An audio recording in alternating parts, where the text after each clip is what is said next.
The early morning heat already shimmered off the cracked asphalt as Maria Santos stared at the lawyer's business card in her trembling hand. Unable to believe what she'd just heard on the phone, she'd inherited 40 acres of desert property from a great-uncle she'd never met, land that came with a crumbling 1970s adobe house, and, according to the lawyer's cryptic final words, complications you'll need to see to understand. At 32, working double shifts at the Riverside diner and weekend inventory at a warehouse just to keep her and her 9-year-old son Diego in their studio apartment, Maria had exactly $127 in her checking account and rent due in 6 days. But now she supposedly owned land in the Mojave Desert that might be her ticket out of poverty, or the reason someone had murdered her great-uncle and made it look like a heart attack, a secret worth over $8 million that powerful people had killed to keep buried in the sand. Before we dive into the story, make sure to smash subscribe because tomorrow we have an extra special story for you that will blow your mind. Maria's shift at the diner didn't end until 2 a.m. that Friday. Her feet, screaming in the cheap sneakers held together with duct tape, her lower back a constant throb from carrying heavy trays for 8 hours straight. The fluorescent lights made her eyes ache, and the smell of burnt coffee and fryer grease had soaked into her hair, her uniform, her skin. She'd gotten the lawyer's call during her break, stepped into the alley behind the dumpsters where she always took her 15 minutes, and listened to Martin Vega's voice explain that Eduardo Santos, her grandmother's brother, had died 3 months ago and left her his entire estate in his will. The night air had been cold against her overheated skin, steam rising from her shoulders as she leaned against the brick wall. A cat knocked over a bottle somewhere in the darkness. Traffic hummed on the boulevard 2 blocks away. She'd asked the obvious question, why her? Why not his own children? And the lawyer had paused before saying Eduardo never married, never had kids, and specifically requested the property go to his brother's granddaughter, Maria, the one who reminds me of my mother. I don't understand, Maria had said, watching her breath fog despite her racing heart. What kind of property are we talking about? 40 acres outside Barstow, Vega replied. An old house, some outbuildings. It's been vacant for 5 years before Mr. Santos passed. Miss Santos, I need to be direct with you. The property has certain issues. There's already been interest from buyers, significant interest, but Mr. Santos was very specific in his will that you should see it first before making any decisions. Maria had returned to her shift in a daze, spilled an entire pot of decaf on the counter, apologized to customers who barely looked at her. She'd served the late-night truckers and insomniacs, calculated tips in her head, wondered if this inheritance was real or some kind of scam. At 2 a.m., she'd clocked out, driven home in her dying Honda, and found Diego asleep on the mattress they shared in their studio apartment, his homework spread around him, a library book about desert animals open on his chest. She'd sat on the edge of the mattress, running her fingers through his dark hair, thinking about the $127 in her checking account and the $940 rent due on Wednesday. Her manager at the warehouse had cut her hours last month. Automation. He'd said apologetically, we need fewer people for inventory. She'd been picking up extra shifts at the diner to compensate, running herself into exhaustion, and still coming up short. The food stamps helped with groceries, but there were always unexpected costs. Diego needed new shoes. The Honda needed an oil change that was 3,000 miles overdue. Her phone bill was past due. Now, 3 days later, Maria sat in that same Honda with 230,000 miles and a check engine light that had been on for 2 years. Diego buckled in beside her with his Nintendo loaded with games from the library's lending program. They'd left at 5 a.m. to beat the worst of the heat, stopping at a gas station where Maria had carefully counted out $20 in small bills for fuel, leaving her with $107 until Friday's paycheck. She'd filled the tank halfway, bought 2 bottles of water and a pack of string cheese for Diego's breakfast, watched the total climb to $19.47 with relief. They drove east on I-15, with the air conditioning off to save gas. Windows down, hot wind whipping through the car. The sky lightened from black to deep blue to pale turquoise, the sun rising like a fireball behind them. Diego played his game for a while, then got carsick from looking at the screen on the rough road, so he watched the landscape change, instead scattered suburbs giving way to industrial areas, then long stretches of nothing,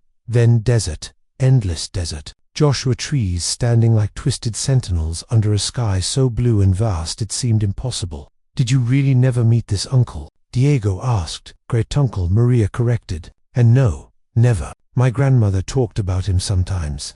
Said he went a little crazy after the Vietnam War, moved out to the desert, and stopped talking to the family. She tried to visit him a few times in the 80s, but he wouldn't see her. She said he was carrying some kind of guilt, but she never knew what.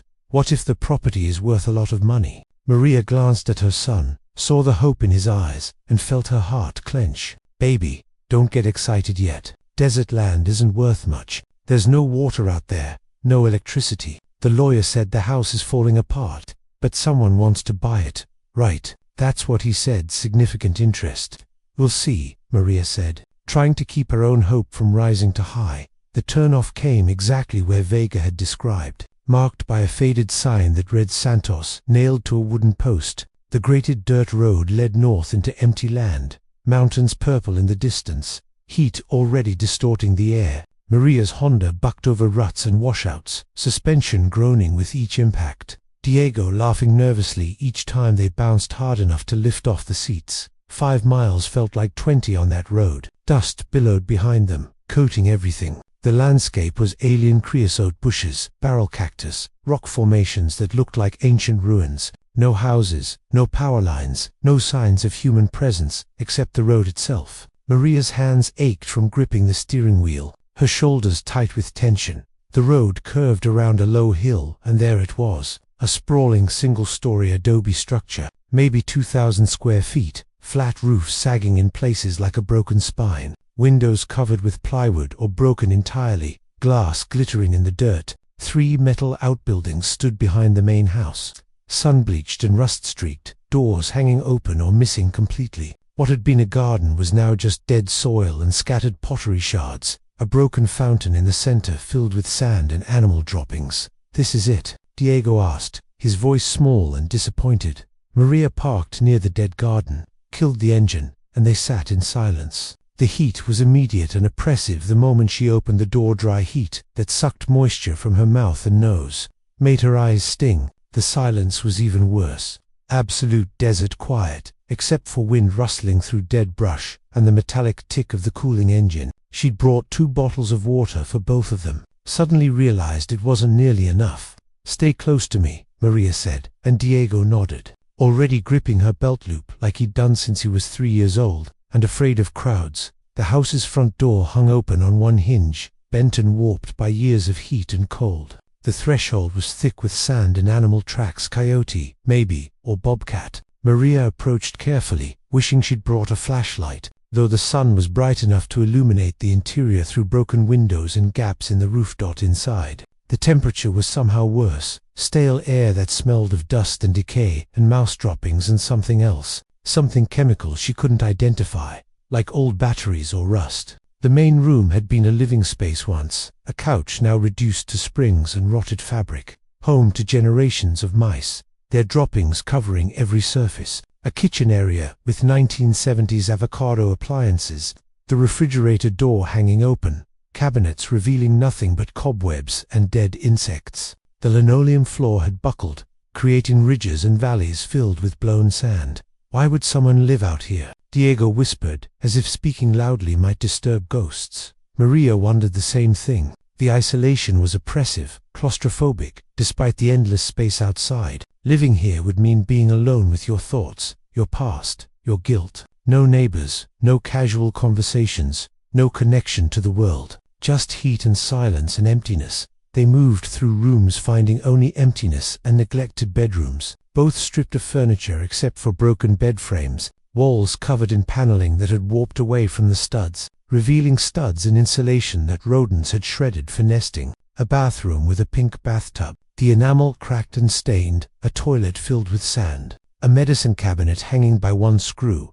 the mirror long since shattered. But Maria felt despair settling over her initial hope. This wasn't salvation. This was worthless desert land, with a house that would cost more to demolish than it was worth. She couldn't sell this. No one would buy it. The mysterious significant interest the lawyer mentioned seemed absurd, standing in this ruin. Maybe someone wanted the land for a solar farm or something, but even then, 40 acres wasn't much. and she doubted she'd get more than a few $1,000s. In what had been the master bedroom, Diego called out, "Mom, look at this." He stood by the closet, or what remained of it, pointing at the back wall. The paneling there was different, newer, less faded, the color more uniform. Maria knelt and ran her fingers along the edge, feeling for she didn't know what. There was a gap where the panel didn't quite meet the frame, too regular to be damaged. She dug her fingernails in and pulled. The entire section swung outward on hidden hinges, revealing a space about 4 feet deep, 3 feet wide, cut into the adobe wall behind the paneling. Inside sat a green metal military foot, the kind her father had kept from his Navy days, padlocked with a heavy brass lock. Maria's heart hammered against her ribs. Her mouth went dry. She reached out and touched the footlocker, felt the heat radiating from the metal, saw the coating of dust on top. Heavy. She grabbed one handle and pulled, too heavy to lift. Something substantial inside, something that shifted with a metallic sound when she dragged it forward. "What is it?" Diego's eyes were huge in the dim light. "I don't know," Maria said, but her mind was racing. Someone had hidden this deliberately, built a false wall to conceal it, locked it. Her great-uncle had lived here alone for decades, guarding something. The lawyer's words echoed complications you'll need to see to understand. "Help me carry this to the car," she said. They took a handle each, Diego straining with the weight, Maria's shoulders screaming from the old injury she'd gotten from a car accident 3 years ago. They staggered across the bedroom, through the living room, out into the blinding sunlight, and across the sand to the Honda. Maria popped the trunk, and they heaved the footlocker inside. It landed with a thud that made the whole car bounce on its worn suspension. Maria covered it with an old blanket she kept for emergencies, closed the trunk, looked around at the empty desert as if expecting someone to be watching. Nothing but wind and heat and silence. They climbed back into the car, both breathing hard. Maria started the engine, cranked the AC despite the gas cost, and they sat drinking water while the car cooled down. "What do you think is inside?" Diego asked. "I don't know, baby, but we're not opening it here." She put the car in gear and started the long drive back to civilization. The footlocker's weight making the rear suspension squat, the Honda struggling over the rough road. On the highway, heading west toward the cities and people and safety, her phone rang. Unknown number. She almost didn't answer. Had a policy about not answering unknown numbers because they were always scammers or bill collectors, but something made her hit the button. Ms. Santos. A man's voice, smooth and educated, the kind of voice that came from expensive schools and boardrooms. "My name is Richard Blackwood. I represent the Blackwood family interests in Southern California. I understand you've recently inherited property near Barstow from Eduardo Santos." Maria's mouth went dry. "How did you get this number?" "Your great-uncle and my family had business dealings over the years. We've been interested in purchasing that land for some time. I'd like to make you an offer at $150,000 cash. We can close in a week. No inspections, no contingencies. Aziz sale. You walk away with money that could change your life, and we get a piece of land that has sentimental value to our family. $850,000. The number hung in the air, too large to comprehend. Maria did the math automatically. She made about $28,000 a year between both jobs. This was more than 30 years of work, all at once, more money than she'd earn in her entire life at her current pace. She could buy a house, a real house, with a yard where Diego could play, put him in a good school, go back to college like she'd dreamed about when she was 18, before she got pregnant, before life happened. Never worry about rent or food or broken down cars again. "Why?" she asked, her voice barely working. "Why would you pay almost $1 million for worthless desert land with a falling down house?" A pause. She could hear him breathing, could hear background noise in office, people talking, phones ringing, money sounds. "The land has potential, development potential, solar energy, perhaps. But honestly, Miss Santos, the primary value is sentimental. My uncle died in that area many years ago. Tragic circumstances. My family has wanted to create a memorial there, something to honor his memory, but the offer expires in 48 hours. I suggest you consider it very carefully. Opportunities like this don't come twice." There was something in his voice, underneath the smooth professionalism, urgency, almost desperation. "I need to think about it," Maria said. "Of course, I'll call you tomorrow. But Ms. Santos, that property is more trouble than it's worth to you. Trust me." Take the money and move on with your life." He hung up before she could respond. If you're enjoying the story, please like, share, and subscribe for more. Maria didn't go home. She drove straight to her friend Carla's house in Fontana, the one person she trusted completely. Carla had been her co-worker at the diner 5 years ago, before Carla got a better job doing medical billing. Had loaned Maria money more than once when things got desperate. Never judged, always helped. Carla answered the door in sweatpants, took one look at Maria's face, and said, "What happened?" They sat in Carla's kitchen, while Diego watched TV in the living room, and Maria explained everything: the inheritance, the mysterious property, the phone call offering $850,000. Carla listened without interrupting, her dark eyes getting wider. "That's not normal," Carla said when Maria finished. "You don't offer that kind of money for desert land unless there's something valuable there. Oil, minerals, or something hidden," Maria said. "Something in that footlocker. You need to open it." "I know." Carla went to her garage and came back with bolt cutters, heavy-duty ones her ex-husband had left behind. They carried the footlocker from Maria's trunk to Carla's garage, set it down on the concrete floor. Diego stood in the doorway, watching with wide eyes as Carla positioned the bolt cutters on the padlock's shackle. "Ready?" Carla asked. Maria nodded, her heart pounding so hard she could feel it in her throat. Carla squeezed. The metal resisted, groaned, then snapped with a crack that echoed off the garage walls. The padlock fell to the floor. Maria knelt and lifted the footlocker's lid. Inside, nestled in protective foam, were bundles of documents in clear plastic sleeves, old photographs, yellowed newspaper clippings, official-looking papers with seals and stamps, and beneath them, wrapped in cloth that had once been white but was now yellowed with age, dozens of small canvas bags, each about the size of Maria's fist, each singed with DRAWSTRINGS.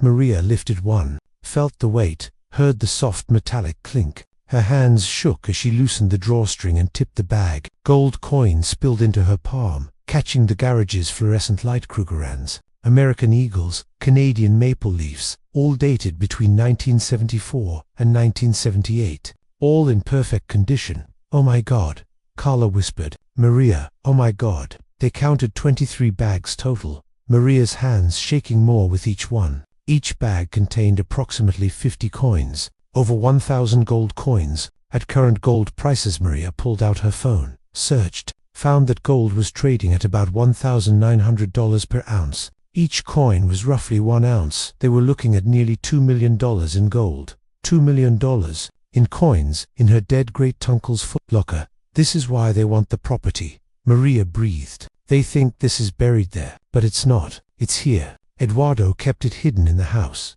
"Who's they?" Carla asked. "This Blackwood guy." "I don't know, but I need to find out." Maria turned to the documents, spreading them carefully on Carla's garage floor. Bank statements showing Eduardo Santos had worked as a security guard at Desert Valley Bank in Victorville from 1972 to 1979, pay stubs, employee evaluations, commendation letters, and then newspaper clippings, dozens of them, all about the same event: armored car robbery, 2 guards dead, $3.8 million stolen. The headline was from the San Bernardino Sun, dated November 17, 1978. Maria read the article with growing horror. An armored car carrying cash from several banks had been ambushed on a desert highway near Vic. 2 guards were shot. One died instantly. The other, James Blackwood, age 28, died 2 days later in the hospital without regaining consciousness. The third guard, unidentified in the article, was found unconscious but alive at the scene, claimed he'd been knocked out and remembered nothing. The money disappeared completely. Police suspected inside help but never made arrests.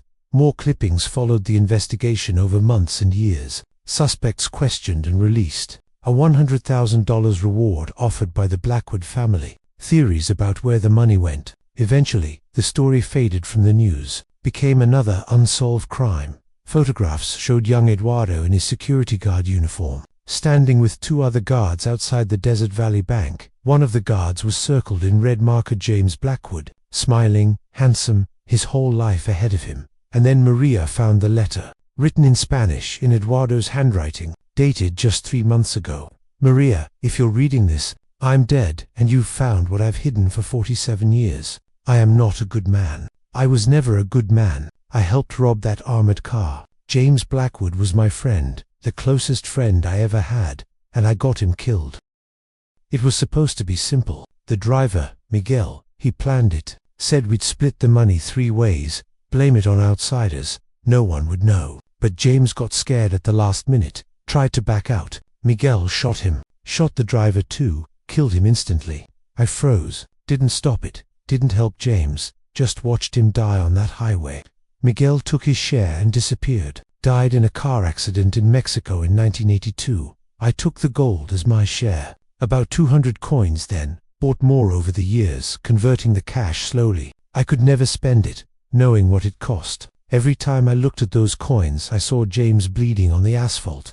The rest of the money, $3.4 million in cash, I buried on the property, 8 feet down under the north outbuilding. Waterproof cases should still be there. James's family, the Blackwoods, they figured out something was wrong. His father Robert came to see me in 1982, said he knew James was involved, wanted to know where the money was. I told him I didn't know anything. He didn't believe me.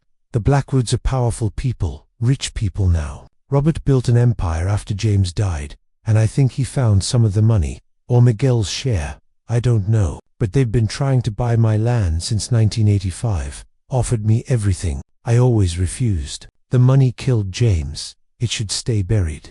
But I'm old now, dying, and I can't take this guilt to my grave without giving someone the choice I never made, the choice to do the right thing. You're young Maria, you have Diego, you're a good mother, a good person. I watched you from far away for years, sent money anonymously when I could, hoped you'd never have to know about this. Do what's right. I never could. The gold is yours. I bought it legally over the years. It's clean, but the buried cash is blood money. Give it back to whoever it belongs to, and be careful of the Blackwoods. They're dangerous when they want something.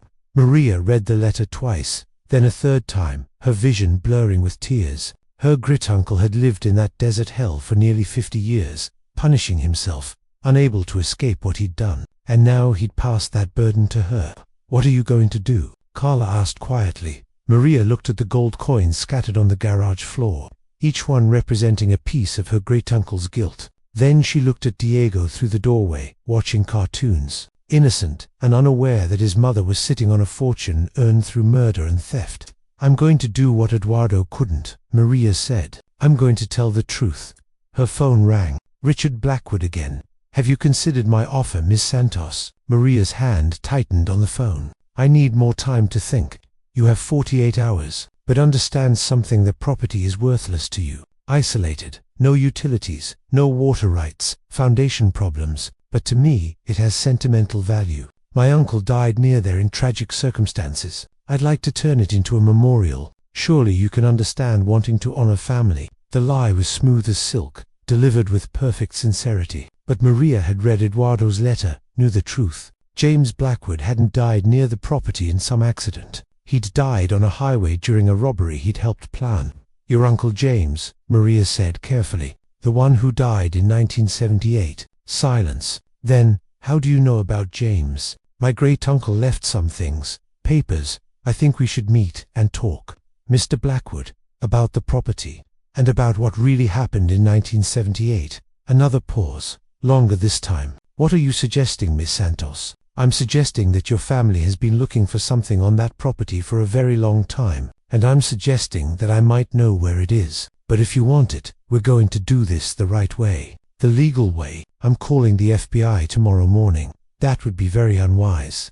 Richard's voice had changed, the smooth professionalism replaced by something harder. You have a son, don't you? 9 years old, goes to Washington Elementary School in Riverside. You should think very carefully about making accusations you can't prove. The threat was veiled, but unmistakable. Maria's blood went cold. Was that a threat, Mr. Blackwood? That was a reality check. You're in over your head. Take the $850,000. Take your son and disappear. Forget about the property and whatever you think you found.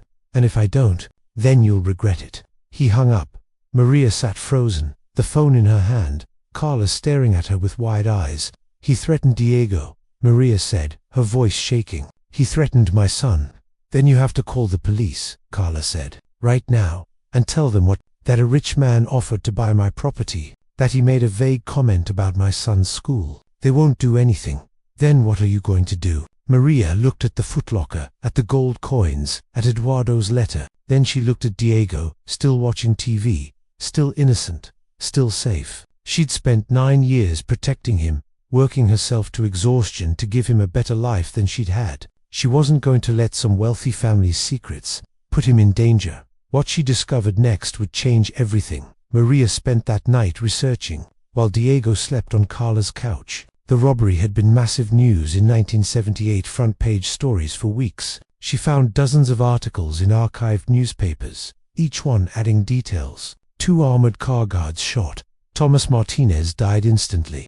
James Blackwood died 2 days later in the hospital after emergency surgery failed to stop internal bleeding. The third guard, Eduardo Santos, was found unconscious at the scene, claimed he'd been hit from behind, and remembered nothing. The investigation had been extensive. Police suspected inside help, but couldn't prove it. The guard who'd been knocked unconscious, Eduardo, passed 2 polygraph tests, though the articles noted that polygraphs weren't perfect. The money vanished completely. $3.8 million in cash, mostly 50s and 100s, serial numbers recorded. Banks and police watched for the bills to surface, but they never did in significant quantities. The Blackwood family was prominent even then. James's father, Robert Blackwood, was a moderately successful real estate developer who'd offered a $100,000 reward for information leading to the killer's arrest. The reward was never collected, but what Maria found next made everything click into place. In 1979, about 8 months after the robbery,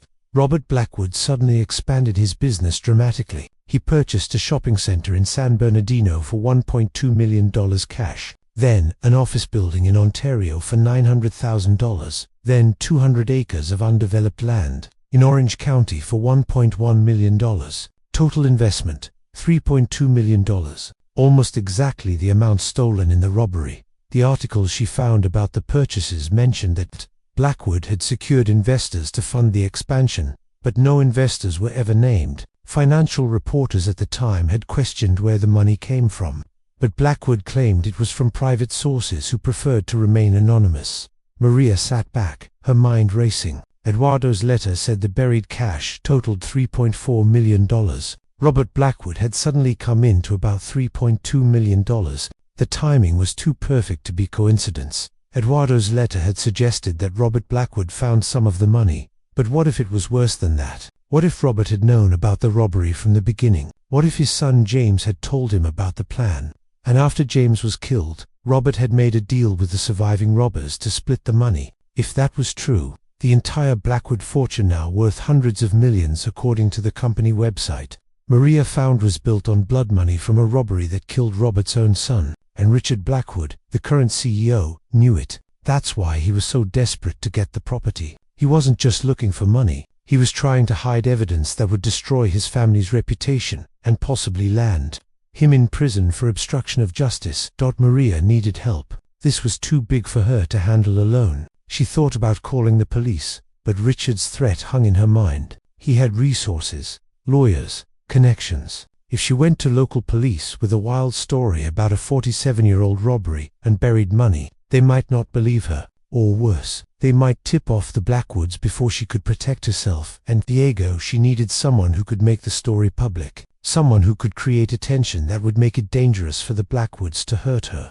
She needed a journalist. By 2 a.m., Maria had found Rachel Torres, an investigative reporter for the Los Angeles Times, who specialized in cold cases and police corruption. Torres had won awards for exposing a cover-up in a 1990s murder case, had a reputation for being aggressive and thorough. Maria debated waiting until morning, then decided this couldn't wait. She found Torres's email on the Times website and sent a message. "My name is Maria Santos. I've inherited property from my great-uncle, Eduardo Santos, who was a guard during the 1978 Desert Valley armored car robbery. I've found evidence suggesting the Blackwood family knows where the stolen money is buried and has been trying to cover it up for 47 years. I have documents, gold coins, and a confession letter. I'm being threatened. Please call me." She included her phone number and hit send, then sat in Carla's dim kitchen wondering if she'd just made things better or worse. Her phone rang at 7 a.m.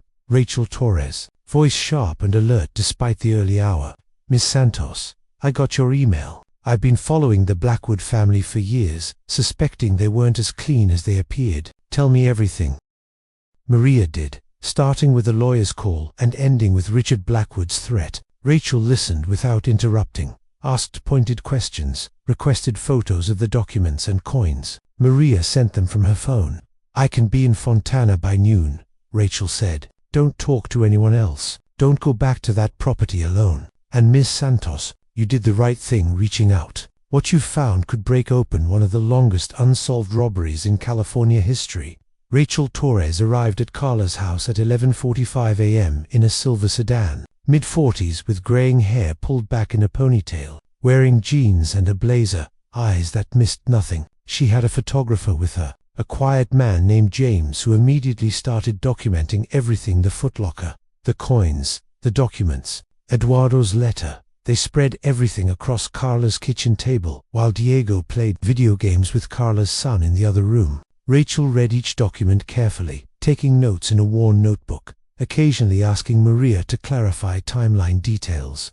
"This is incredible," Rachel said finally. "Your great-uncle essentially confessed to being part of the robbery and provided evidence of where the remaining money is buried. And based on my research into the Blackwood family finances, there's a clear pattern of Robert Blackwood suddenly having access to capital that matches the robbery amount. If we can prove that Blackwoods knew about the buried money and actively tried to cover it up, Richard Blackwood could face serious federal charges." "What about Maria?" Carla asked. "What about keeping her and Diego safe?" "Publication," Rachel said. "Once this story is public, with multiple media outlets covering it, it becomes too dangerous for the Blackwoods to retaliate. Any harm that comes to Maria would be immediately connected to them. The key is moving fast and making sure the FBI is involved before the Blackwoods know what's happening." "How do we do that?" Maria asked. "We need to verify the buried money actually exists. We need to contact the FBI with enough evidence that they'll open an investigation immediately. And we need to document everything so thoroughly that the Blackwoods can't claim this is fabricated. That means going back to the property with witnesses, with the FBI, and showing them exactly where the money is buried." Maria felt her stomach drop. "You want to dig it up? I want the FBI to dig it up. With us there documenting the entire process. James will shoot video and photos. I'll record interviews. And we'll have federal agents as witnesses who can't be intimidated or bought off. What if they don't believe me? What if the FBI thinks this is a waste of time?" Rachel smiled grimly. "Trust me, the FBI loves cold cases that can actually be solved. An unsolved armored car robbery from 1978 with 2 murders. They'll jump on this. I have contacts in the Los Angeles field office. Let me make some calls." If you're enjoying this story so far, please like, share, and subscribe for more incredible tales like this one. Rachel spent an hour on the phone in Carla's backyard, pacing and talking in low tones. Maria sat in the kitchen, drinking coffee she didn't taste, watching Diego play games, trying to process the magnitude of what was happening. 48 hours ago she'd been a diner waitress worrying about rent. Now she was sitting on evidence of a nearly 50-year-old murder and robbery, being threatened by a wealthy family, about to expose secrets that had been buried for longer than she'd been alive. Rachel came back inside, her expression tight with controlled excitement. "I talked to Special Agent Sarah Chen, who works cold cases for the FBI's Los Angeles field office. She's interested, very interested, but she needs probable cause to get a search warrant. A dead man's confession letter isn't quite enough by itself. She needs something that corroborates the story: witnesses, physical evidence, something that proves the buried money actually exists." "How can I prove it exists if we can't dig it up without a warrant?" Maria asked. "Ground-penetrating radar," Rachel said. "The FBI has the equipment. If we can show them the location and they can verify there's something metallic buried 8 feet down in the exact spot Eduardo's letter describes, that's enough for a warrant. But it means going back to the property. Tomorrow morning, Agent Chen is assembling a team. She wants to move fast before the Blackwoods realize what's happening." That night, Maria barely slept. She lay on Carla's guest bed, Diego curled next to her, and thought about her great-uncle Eduardo, living in that desert ruin for 50 years. Had he thought about the robbery every day? Had he seen James Blackwood's face every time he closed his eyes? Had the isolation been punishment or escape? She thought about James Blackwood too, the young security guard who'd gotten involved in something over his head and paid with his life. His family had spent 5 decades covering up the truth, building an empire on blood money, lying to themselves and the world, and she thought about the choice Eduardo had given her. He could have taken his secret to the grave. He could have destroyed the evidence, scattered the gold, let the past stay buried. Instead, he'd left everything for her to find, trusting her to do what he couldn't. Do what's right, his letter had said. I never could. The next morning, they assembled at the desert property. Maria, Rachel, photographer James, and 2 FBI vehicles.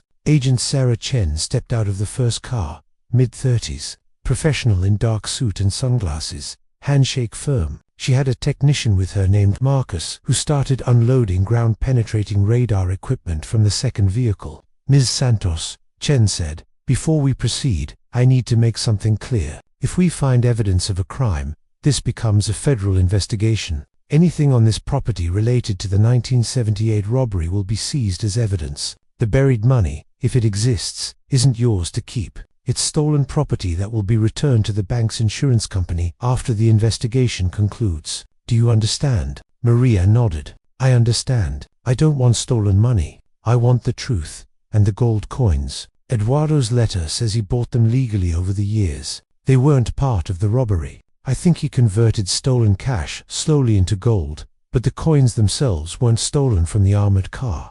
Chen made a note. We'll need to verify that. But if the coins can't be traced to the robbery directly, and Eduardo acquired them through legal means, they may be considered legitimate inheritance. That will be determined later. For now, let's see if there's anything here to find. Marcus set up the ground-penetrating radar near the north outbuilding, exactly where Eduardo's letter had specified. The equipment looked like a lawnmower with a computer screen attached. Marcus moved slowly across the ground in a grid pattern, watching the screen, making occasional notes. Maria stood in the shade of the outbuilding with Diego, who'd insisted on coming despite her objections. Rachel's photographer circled the scene, camera clicking constantly. Agent Chen watched Marcus work, expression unreadable behind her sunglasses. After 20 minutes, Marcus called out, "Got something?" Everyone gathered round the screen. Maria couldn't make sense of the colored patterns, but Marcus pointed at shapes on the display. 8 feet down, metallic signatures. Looks like 6 rectangular objects roughly 2 feet by 3 feet, buried in a line. Density suggests metal containers, probably waterproof cases based on the shape. Exactly what you'd use to bury cash long term. Chen smiled for the first time. That's enough for a warrant. Ms. Santos, you're about to solve one of California's oldest cold cases. Richard Blackwood's Mercedes pulled up just as Chen was calling her office to request the warrant. He stepped out, wearing expensive casual clothes, pressed khakis, polo shirt, sunglasses that probably cost more than Maria's monthly rent. His confident smile faltered when he saw the FBI vehicles, the radar equipment, Agent Chen's federal credentials. What's going on here? Richard demanded. This is private property. Ms. Santos invited us. Chen said calmly. I'm Special Agent Sarah Chen, FBI, and you are? Richard Blackwood. My family has had dealings with the previous owner, Ms. Santos. I thought we were negotiating in good faith. Were we? Maria asked. Or were you threatening my son to scare me into selling? Richard's expression hardened. I have no idea what you're talking about, really, because I have a recording of our last phone conversation where you mentioned my son's school by name. Maria pulled out her phone. She'd recorded the call using an app Carla had helped her install. She played it back, Richard's voice clear in the desert silence. You have a son, don't you? 9 years old, goes to Washington Elementary School in Riverside. Chun's expression darkened. Mr. Blackwood, that sounds like witness intimidation. Would you like to explain why you were pressuring Miss Santos? I was simply making conversation. There's no threat implied. Then, you won't mind answering some questions about your family's relationship with Eduardo Santos and the 1978 Desert Valley armored car robbery. Richard went very still. I don't know what you're talking about. Then let me clarify. We have evidence suggesting that approximately $3.4 million in cash from that robbery is buried on this property. We have a confession letter from Eduardo Santos, one of the guards involved, and we have financial records showing your grandfather, Robert Blackwood, came into significant unexplained wealth 8 months after his son James was killed in that robbery. So I'll ask again, would you like to explain your family's interest in this property? Richard looked at Maria, at the FBI agents, at the radar equipment, and she saw him calculating his options. His family's empire, their reputation, their legacy, everything depended on keeping the secret buried, but it was too late. The truth was coming out whether he cooperated or not. I want my lawyer, Richard said finally. That's certainly your right. But understand, Mr. Blackwood, we're executing a search warrant on this property today. If we find what we expect to find, we'll be opening a full investigation into your family's finances dating back to 1978. Cooperation now might work in your favor later. Richard was silent for a long moment, staring out at the desert that had kept his family's secret for 47 years. When he finally spoke, his voice was quiet. Defeated, my grandfather was a good man who made a terrible choice. Tell me about it, Chen said, pulling out a recorder. And Richard Blackwood, third-generation CEO of a real estate empire built on blood money, told the truth for the first time in his life. James Blackwood had called his father the night before the robbery, terrified, confessing that he and 2 other guards were planning to steal the money. Robert had begged his son not to do it, threatened to call the police, but James had hung up, saying it was too late to back out. The next day, James was shot and died in the hospital. Robert had been consumed with grief and rage and guilt. When Eduardo Santos approached him 2 months later, offering to split the stolen money in exchange for silence, Robert had faced an impossible choice. His son was dead. Reporting Eduardo wouldn't bring James back. The money could ensure James's memory lived on through the business empire Robert built.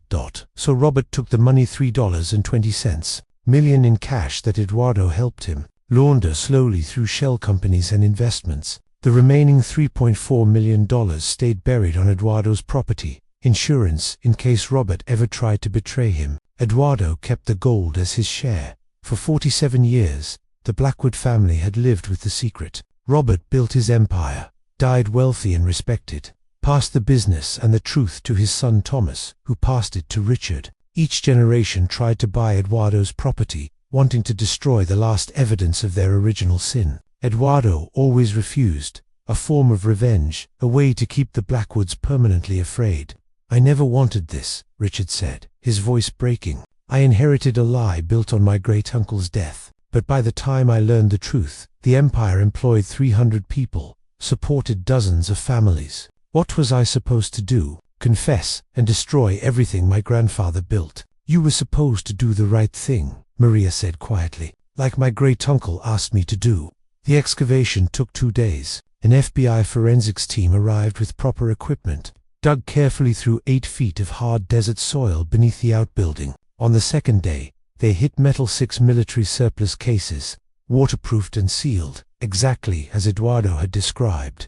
Agent Chen opened the first case with bolt cutters. Inside were neat bundles of cash, 50s and 100s, still crisp in their plastic wrapping after 47 years underground. The serial numbers matched records from the 1978 robbery, 6 cases total, containing $3,387,000. Rachel's photographer captured everything. The excavation, the opened cases, stacks of money being logged and photographed by FBI evidence technicians. Agent Chen verifying serial numbers against 47-year-old records. Richard Blackwood in handcuffs, being led to an FBI vehicle on charges of obstruction of justice and conspiracy to conceal evidence of a federal crime. Diego watched from behind the police tape, eyes huge, trying to understand the magnitude of what his mother had done. Is Mr. Blackwood going to jail? He asked. Probably, Maria said. He tried to hide evidence of a crime. That's illegal. Because of us. Because of the truth. Because his family built everything on a lie, and lies eventually collapse. Rachel's story went live on the Los Angeles Times website that evening. Desert Inheritance solves 47-year-old armored car robbery. Mother chooses justice over fortune. By the next morning, it was national news. CNN, NBC, Fox. Everyone wanted interviews with Maria Santos, the single mother who'd turned down $850,000 and exposed one of California's wealthy families as complicit in covering up murder and robbery. The attention was overwhelming. Maria did a few interviews, always emphasizing that she'd simply done what her great-uncle had asked, choose truth over treasure. She deflected questions about the gold coins still in Carla's garage. worth over $2 million, focusing instead on the families of the murdered guards who were finally getting answers after 47 years. The investigation that followed revealed the full scope of the Blackwood family's knowledge and complicity. Federal prosecutors charged Richard Blackwood with obstruction of justice and conspiracy.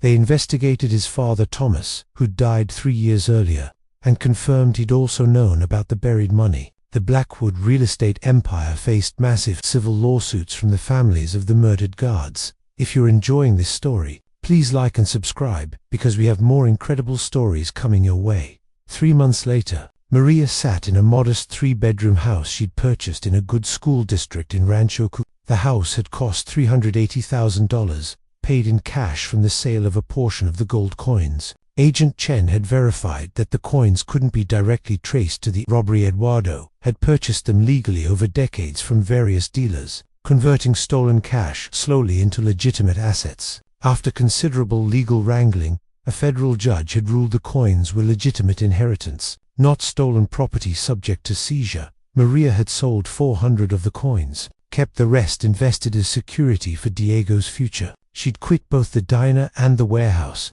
enrolled in community college courses toward a social work degree, had time to actually be a mother instead of just a paycheck source. The house wasn't fancy. It needed new carpet. The kitchen was outdated. The backyard was mostly dirt, but it was theirs, truly theirs, bought with money that had been laundered clean through time and Eduardo's careful purchases. No mortgage, no landlord, no fear of eviction. Diego's new school was a 10-minute walk. He'd made friends, joined a soccer league Maria could actually attend because she had time now. He was thriving in ways Maria had never thought possible 6 months ago. But the story wasn't over. The trial was pending, media attention continued, and Maria had become an unlikely spokesperson for doing the right thing regardless of personal cost. She'd given interviews, spoken at schools, received letters from around the country praising her integrity or criticizing her for not taking the money. 6 months after the excavation, Maria received a letter forwarded through her lawyer from Margaret Blackwood,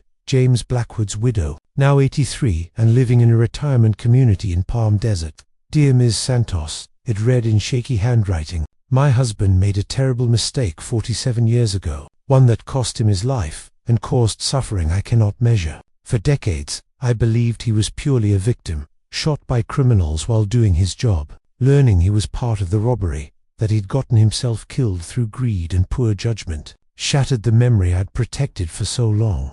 But your courage in exposing the truth, even knowing it would cost you financially, helped me understand that secrets poison everything they touch. James's choice poisoned our family for 2 generations. His father made it worse by taking that blood money and building an empire on it. My son Thomas knew and did nothing. My grandson Richard tried to protect the lie and ended up facing federal charges.